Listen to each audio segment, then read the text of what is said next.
Yeah, let's talk because the Penn State conversation is interesting, and we're recording this on Monday to be released Monday night.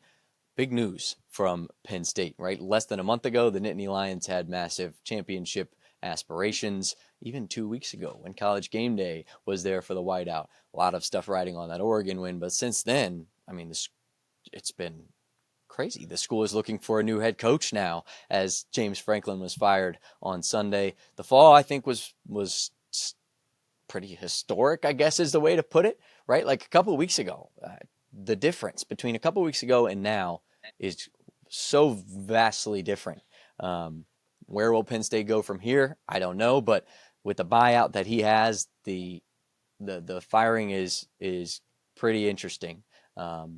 I'm interested to hear your thoughts on this and maybe where you think they should go. Because I'm not someone, I don't know. I've heard the name Signetti get thrown around. I've heard the Marcus Freemans. I think, as we mentioned on the show before, go get a young guy for sure. Just find the right one. I don't think Penn State is in that upper. I don't think Signetti would leave Indiana to go there and what he's building. I don't think Freeman is leaving Notre Dame and what he's built over there to go be a coach at Penn State. I don't think Dabo is leaving Clemson to go be the Penn State head coach. That's just my thought. I think somebody maybe like a Matt Rhule or maybe somebody like Matt Campbell from Iowa State, somebody like that that can step in and really grow the program and try to take it to that new height might be a better option. Manny Diaz even at Duke. But those are my options. I'm curious to hear your thoughts on the James Franklin situation and where you think Penn State might go. Yeah, talk about falling off of a mountain, right? What a fall Yeah. if they, like you said, they just had College GameDay, they had everybody there, and now James Franklin's, he made a joke about how he watches college football, on College GameDay. And well, Coach, we have some news for you. You can watch college football exactly how you want to watch it. And I think they said in your underwear or ever how you said you watch college football. Crazy So you can go enjoy that and watch as much college football as you want. Yeah, I like the name that you threw out there with Matt Rhule. I think Matt Rhule will be a name that they definitely circle back into. I don't think they're going to go for. I don't know, right? That's the thing about Penn State is I don't really know what they're going to go for from a coach. Could they go for a guy like Alex Golesh? Do they want that young offensive? Do they want a perennial? The problem with Penn State is, are they going to go defensive guy per usual, or are they going to go an offensive guy? I think that's the question that you have to do. And Manny Diaz did coach at Penn State, and Manny Diaz is doing himself a fine job at Duke. So you wonder if that could be a name that they do get invested into. But I think Matt Rhule is a name to keep an eye on. I think Manny Diaz is another name to keep an eye on. Alex Golesh, if they really reach, but I don't think they'll go for a guy like Alex Golesh just because they don't like offensive-minded guys. They like defensive-minded guys at Penn State. That's kind of their mantra there. Maybe they'll switch it up, and maybe that won't be the case. But, yeah, just a fall from grace for James Franklin, and honestly just feel kind of bad for him. That's hard, right? Like his team was so much hope and just completely lost the mojo and the sauce of the season.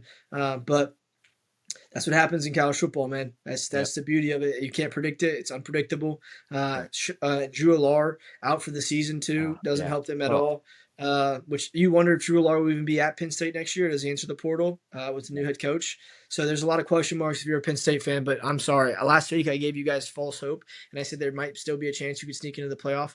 That was wrong. I'm sorry. I lied to you. There's no way you're sneaking into the playoff now. I don't think maybe you'd be the first ever 3-loss team, but oh boy, would you have to do a lot of the unthinkable to make that happen. I just don't see it happening. Not especially without a head coach anymore.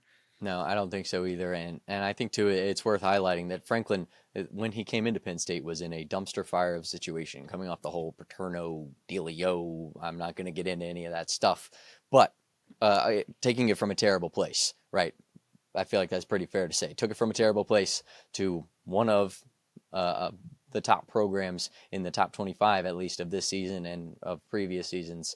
Plenty of NFL players. So a good job, but I think you're right. It totally had run its course, and I think it's good timing for this. It just makes sense. But let's get away from Auburn do the same thing? Maybe. We'll see, because they have college football has fired plenty of coaches so far this season. You look at Stanford, UCLA, Oregon State, Oklahoma State, now Penn State. What others? There's more. And there needs to be an Auburn one. I'm waiting for the Auburn announcement. From what I'm hearing from my brother, that there might be some other ones on the rise here.